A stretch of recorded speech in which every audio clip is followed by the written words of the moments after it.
So, Jerry, goalless draw this afternoon, not a huge amount of goal with action. Was it just a case of two very good sides cancelling each other out? Yeah, exactly that. I thought it was a really good game for the punters to watch. I really enjoyed it, actually. I knew what it was going to be. We spoke about it before. Dean spoke about it before. We knew it was going to be a real tactical battle out there, and it was that. But it wasn't a dour 0-0 by no means. I thought it was some excellent football. People want to see goals, but if you're a football person, you have to understand sometimes two teams that are very tactically astute can cancel each other out. And I thought it was some really good moments. We actually probably just edged the better moments in it. Noah at the end where he's cutting on his right foot, I really fancied him to score. Mane's shot's just gone over the bar. And then Ryan really's not had a lot to save. One near the end of the first half where he's had to parry it. Thought we had the better of the first half going down the slope. And then second half, obviously, there's a little bit of pressure, but I thought we defended ever so well. In the end, I guess it's a good point, and it's a deserved point, of course. And I think Dean has said the same as well. And based on that, you think a point is one that you or Dean will be happy with when you reflect this evening? I think both of us. We got the utmost respect for each other as coaches, and he's paid me the utmost respect as a manager coming here and setting his team up, which of course he's going to do. He knows if he's too open, then we're going to cut him open, and likewise. What he's got in his team is some very good athletes as well. So when we're breaking, it's hard to get by them because they're so physically quick and strong.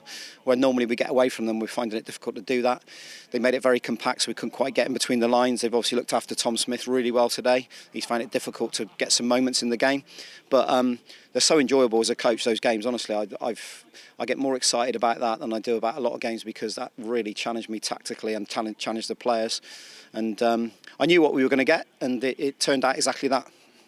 And in terms of tack, he brought Ross Stern and Louis Britton on with a double sub. But in terms of tactics, was there anything you thought about changing maybe a formation? You know, you've obviously played five at the back quite often. Or was that not something you thought would work this afternoon? No, not at all. No. We couldn't open up. We didn't want to lose the game, that's for sure. And by keeping that shape as well, we're still on the front foot. We didn't by no means come away from it. So both teams are trying to win the football match. It wasn't a negative game. It wasn't like a gospel who came in and just sat behind the ball.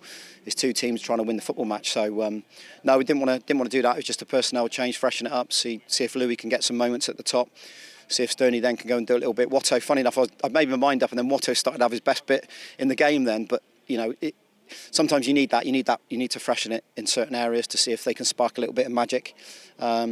But no, this group continues to do ever so well. What we've said is we found a level, and the level's stayed there now for 6, 7, 8 weeks. It hasn't come away. That's the hardest thing in football, to keep a level of performance, and that's what it's about. You can't focus on results. You have to focus on performance levels, and at the moment we're hitting some really high ones, because if that's a team which I believe could go on and win the league, we've done really well against them today.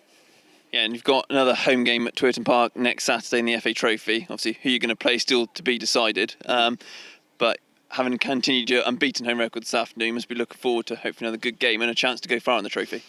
Yeah, that's an exciting one, because we've been away, haven't we, a lot in the trophy. Obviously, we had the replay at Gosport, and we've done a good job there. I went and watched Sholin versus Polton. Both really committed teams, that's for sure. So we'll go across and watch the game Tuesday. The boys are trained. We'll go and watch that because obviously the replay's on. And look forward to... what I want is a local derby. I've said it. I want a West Country non-league derby in here. There'll be a big crowd in.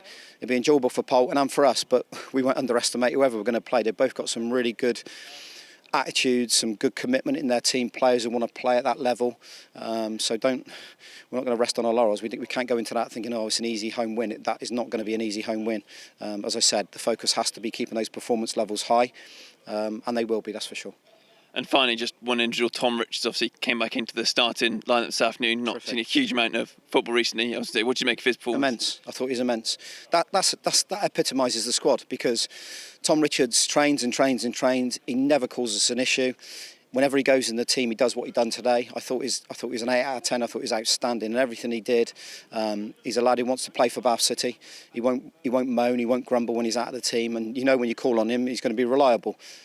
That's the biggest credit I can pay to the boy, and he's found this as his home now. He's obviously been at Bristol City as a pro, and he enjoys it. He enjoys it whether he's on the bench, whether he's sat in the stand, or whether he's starting, and that's credit to him that he keeps himself right. Like the rest of the group, I've said it last week, there's players sat in the stand disappointed, but they're with us. They're all in the dressing room afterwards. There's players on the bench who aren't getting on. There's young Loney that's here that's not playing at the moment. There's another one at Southampton who can't get anywhere near the squad at the moment. But that tells you the level. That's what I was talking about. The level's very high, so you've got to be training really well first and foremost to be able to be called on, like Tom Richards. And if you are, then you can take your chance and take your opportunity. And I said the group, it's all credit to them really. I I can set them up tactically and we can tweak things, but it's the group that implement the ideas. They do it in training and they've done it again today. Thank you very much. Cheers, mate.